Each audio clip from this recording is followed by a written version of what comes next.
Hey everybody, so in today's video I'm going to talk about Snap. Now they just dropped a bomb on us and we just got this Form 8K that came out. So as you can see, the date of this report is May 23rd, 2022, that's today. And it came out shortly after market close. So what did they say here? Now I'm going to zoom in on this for you guys. Now right here, this section, item 7.01. Since we issued guidance on April 21st, 2022, the macroeconomic environment has deteriorated further and faster than anticipated. As a result, we believe it is likely that we will report revenue and adjusted EBITDA below the low end of our Q2 2022 guidance range. Okay, so what does that mean? So what we need to do is we need to go back to Q2 of 2022. So I happen to have that, and I got that on the investor relations.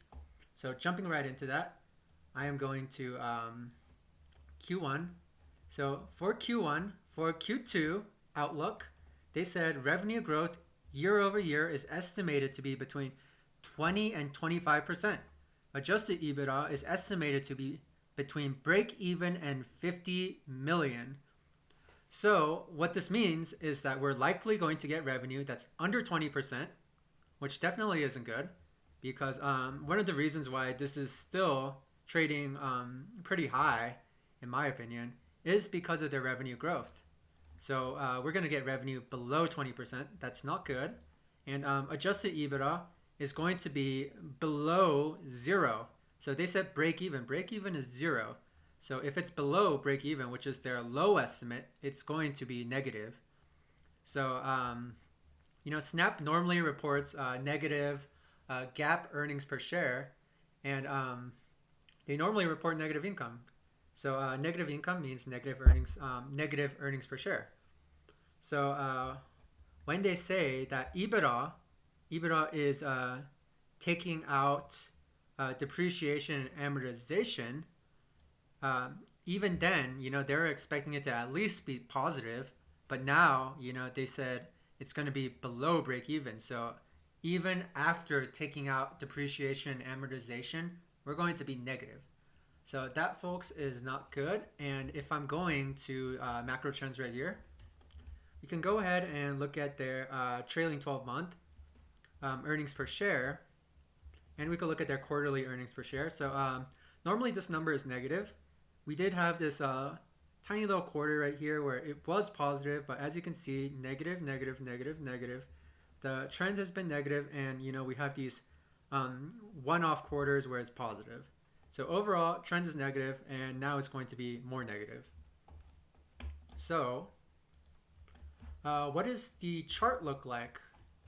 So right here, if we're looking at the chart for Snap, in the after hours, we're at 1551. So when I'm looking at this chart right here, I'm going to take out the moving averages. I'm going to zoom in right here. I see this gap. Now where is this gap exactly? This gap is right here. It gets filled right around $13. So if we're looking at the top of this gap, it's right there at around 1486. So what we could do potentially is we could just go right over here to 1485. We can just stop and never fill this gap back, and we could just hang out around here. Or this can just go straight down to $13, and then we fill that gap. And then I don't know what happens after that. So there are a few things that could happen here, but ultimately it does matter on how the overall market acts as well. Because if the overall market's going to continue selling off, then I think it's reasonable to assume that Snap is going to continue selling off as well. So let's throw on the moving averages. Now, if we threw on the moving averages right here, we're below all the moving averages right now. So we're actually going to be pretty darn low. We do have this trend channel that we've been moving in. So if I do get this trend channel right here, let's line this up, make this a little bit prettier. And let's actually just zoom out a little bit here. So now I'm going on to the weekly.